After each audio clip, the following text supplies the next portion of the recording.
आज के इस विश्लेषण में हम एक बेहद संवेदनशील और गंभीर विषय पर बात कर रहे हैं। हम सब जानते हैं कि भारतीय रेलवे का ताना-बाना कितना विशाल है।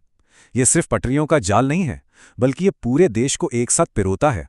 ये दुनिया के सबसे बड़े रेल नेटवर्क्स में से एक है, जो हर दिन 2 करोड़ से भी ज़्यादा यात्रियों को उनकी मंजिल तक सुरक्षित पहुंचाने का जिम्मा उठाता है। एक ऐसी व्यवस्था जिस पर आम इंसान आंख बंद करके भरोसा करता है, लेकिन कभी-कभी कुछ ऐसा घटित हो जाता है जो पूरी मानवता को झकझोर कर रख देता है, और इस भरोसे की नींव अचानक हिल जाती है। आज हम गहराई से विश्लेषण कर रहे हैं बालासोर उड़ीसा की उस भयानक ट्रेन दुर्घटना का। ये एक ऐसा हादसा है जो हमारे आधुनिक इतिहास के पन्नों में एक बेहद काले अध्याय के रूप में दर्ज हो चुका है। कोरोमंडल एक्सप्रेस और अन्य ट्रेनों के बीच जो अभूतपूर्व टक्कर हुई, उसने पूरे देश को सन्न कर दिया। चलिए इस त्रासदी से जुड़े उन सटीक तथ्यों, घटनाक्रमों और इसके पीछे की अपार मानवीय पीड़ा को करीब से समझने की कोशिश करते हैं।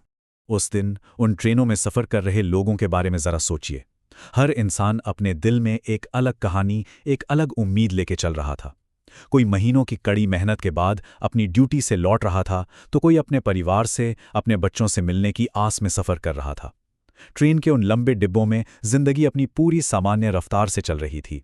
लोग आपस में बातें कर रहे थे, कुछ आराम कर रहे थे, कुछ खिड़की के बाहर भागते हुए नज़ारों को देख रहे थे।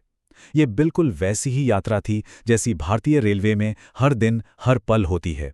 पूरी तरह से सामान्य, सुरक्षित महसूस होने वाली और एक सुकून भरी शाम।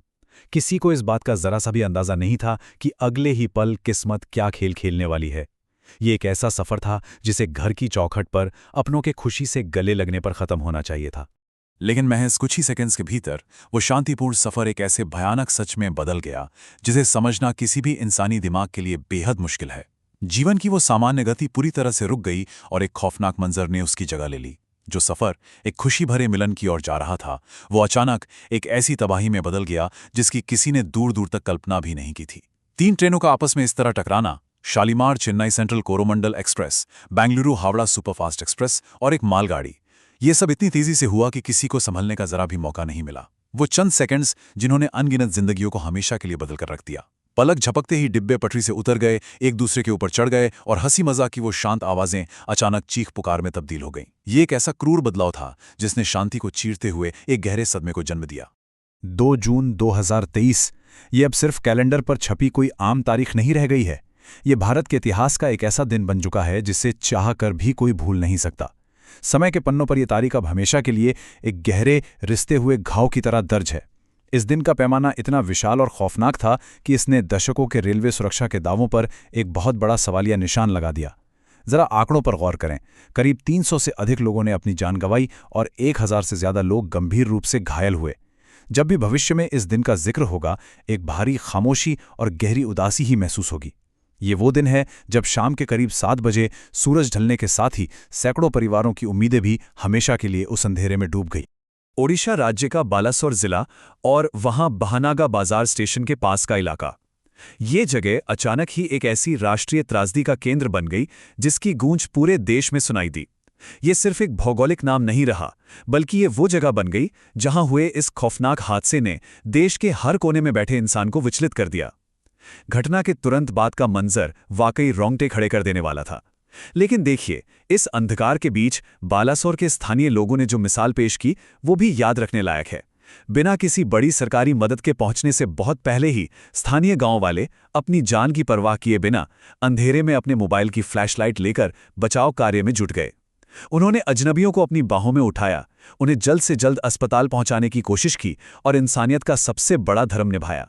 बालासोर का नाम आते ही अब उस दुखद घटना की दर्दनाक यादें तो ताज़ा होती ही हैं, साथ ही उन गुमनाम नायकों की भी याद आती है जिन्होंने उस खौफनाक रात में मानवता को जिंदा रखा।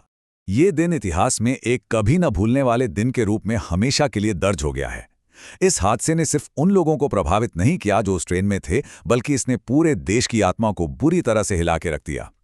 घटना के बाद बड़े पैमाने पर जो बचाव अभियान चला, वो भी अभूतपूर्व था। सेना, एनडीआरएफ, राज्य पुलिस और मेडिकल टीमों ने सच में दिन रात एक कर दिया।